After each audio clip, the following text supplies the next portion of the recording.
किया बाबा अमरी साग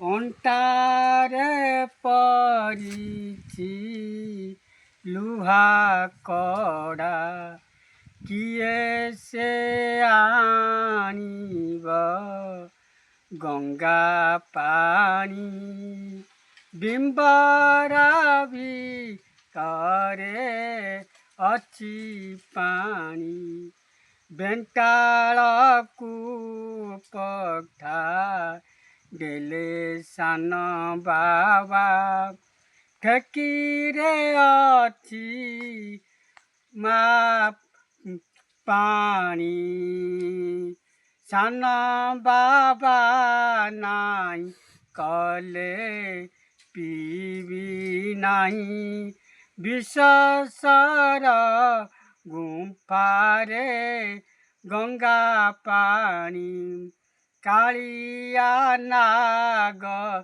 ଜଗି ଅଛନ୍ତି ମୁହିଁ ଅମରିଖିଆ ଦେଖିଲା ଯାଇ କିଏ ସେ ପଠାଇଲ ଜାଣିବ ମାୟା ପଳେଇ ଆସ ବିମ୍ବରା ଭିତରେ ପାଣି ଅଛି ଠେକିରେ ପାଣି ପିଇବ ଗରୁରେ ଆଣିବି ଗଙ୍ଗା ପାଣି ପଶିଲା ଯାଇ ସେ ବିମ୍ବରା ଭିତରେ ଆଇଲା ଗଙ୍ଗା ପାଣି ସାନ ବାବାଙ୍କୁ ଦେଲା ଗଙ୍ଗା ପାଣି କାଳ ଛଞ୍ଚାଣ ମନେ ନାହିଁ କିଅ ବା ଗଙ୍ଗାରେ ପରିବ ଦେଇ ଆରିସା କାକେରା ଆକି ମିଠା ଥିଲେ ଆମର ଜ୍ଞାନ ଗିରି ବାବା 22 ଗୁମ୍ଫାରେ ଯାଇ ରହିଲେ ନୀଳ ଚକ୍ରକୁ ଅନା ଦେଖାଉରୁଛି ବାନା କାଳ ଛଞ୍ଚାଣ ମନେ ନାହିଁ ବଢ଼ିଆ ଅମରି ବାବା କ'ଣ ଖାଆନ୍ତି? ସେ ଅମରି ପତ୍ର ଖାଆନ୍ତି। ସେ ତାଙ୍କ ଜାଗା ଥିଲା ହିମାଳୟ ଜାଗା ସେ ହିମାଳୟ ଆସି ସେ ବିଶ୍ୱେଶ୍ୱର ପାଖରେ ଦେହ ଚାଲିଲେ ତାପରେ ତାଙ୍କର ହୀରା ଥିଲା ଅଣ୍ଟାରେ ଗୋଟେ କଡ଼ା ଥିଲା ସେ ଅମରି ଶାଗ ଖାଆନ୍ତି। ଛୁଆ ବାବା ଥିଲେ ପିଙ୍ଗଲ ମଠ ଜ୍ଞାନଗିରି ବାବା ଥିଲେ 22 ଗୁମ୍ଫା ବ୍ରହ୍ମଚାରୀ ବାବା ଥିଲେ ସେ ଆସିକି ସବୁ କହିଲା ଆରେ ଆଉ ପିଅନ୍ତି ଟିକେ ଗଙ୍ଗା ପାଣି ହେଲା ଗଙ୍ଗା ପାଣି ପିଇବେ ଠେକିରେ ଅଛି ସେ ପାଣି ପିଉନା ହେଲା ନାଇଁ ମୁଁ ଠେକିରେ ପିଉନି ଯଦି ପାତାଳରୁ ପାଣି ଆଣିପାରିବୁ ସେ ପାଣି ମୁଁ ପିଇବି।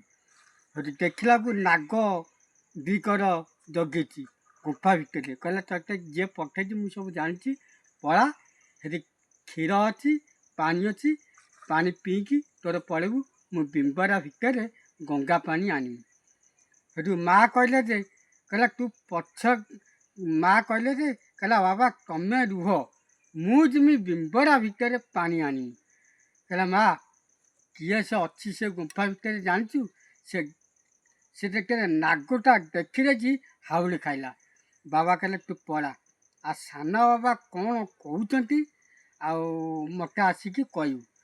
ସେଠୁ ଆସିକି ମା ପାଖରେ ବସିଲି କହିଲା ସାନ ବାବା କ'ଣ କହିଲେ କହିଲା ସେ ବିମ୍ବରା ଭିତରେ ଗଙ୍ଗା ପାଣି ଅଛି।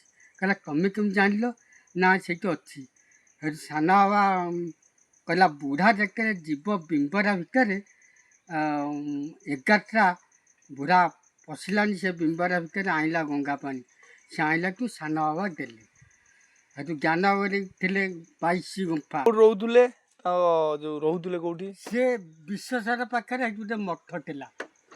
ସେଠୁ ଆସିଲେ ବା ଆମର କହୁଛନ୍ତି ଏଠିକି ଏଠି ଛୁଆ ବାବା ଥିଲେ ଗୋଲଖ ବାବା ଓହୋ ଆମର ବୈଠମାଳ ପିଙ୍ଗଲରେ ଗୋଲଖ ବାବା ଥିଲେ ସେଠି ଆସିକି ସେଠୁ କହିଲି ବାବା ଆଉ କ'ଣ କରିବା ବାବାଟା ଚାଲିଯିବେ ସେଇଟା ଆଉ ରହିବନି ପଳେଇବ ଅସି କଲା ତା ପାଖରେ ଗୋଟେ ଅସ୍ଥି ଥିଲା ମାନେ କଡ଼ା ଆଉ କଙ୍କଣ ସବୁ ଚାରିକର ଜଗିଥିଲେ ନେବାକୁ ସେ ଦେଖିବାରେ ଢାଙ୍କୁନି ଖୋଲିଦେଲାକୁ ବୀଣା ଅଛି ନାଉ ଧରିକି ଅଛି ସେ ଶୁଣ ସେ ପଳେଇଲା ଅସି ଆମର ଅମରିଆ ବା ଯେବେ ଦେହ ତ୍ୟାଗ କଲେ ହଁ। ସେ ହୀରାଟା ନେଲା କିଏ?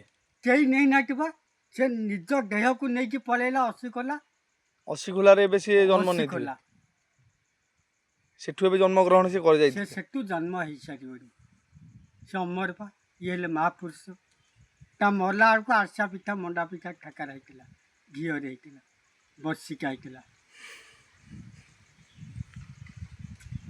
ଥିଲ ତା ସେ ଆଉ ଗୋଟେ ସାନ ବାବା ସାଙ୍ଗରେ ଶିଷ୍ୟ ଥିନି ସେଇଠୁ ଅମରିକା ବାବା ଦେହ ଛାଡ଼ିଲାଠୁ ସେ ପଳେଇଲା ଅସି ସେଇଠୁ ବିବେରା ବାବାଙ୍କ ସହିତ ତମର ଚିହ୍ନା ପରିଚୟ ତ ଅମରିଆ ବାବାଙ୍କ ସହିତ ତମର ସାକ୍ଷାତକାର।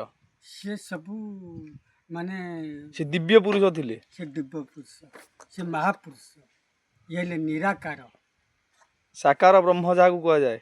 ସେ ବିମ୍ବାର ସେ ବୁଢ଼ାପା କହିଲେ ମୁଁ ଅସି କଲା ପଳେଇବି ମୋତେ ପାଇବିନି ସେ ଢାକୁନି ଅଛି ନାଉ ଧରିକି ଅଛି କଡ଼ାଟା ଅଛି ସେ ନାହିଁ ନିଜ ଦେହକୁ ନେଇକି ପଳେଇଲା ଅସି କଲା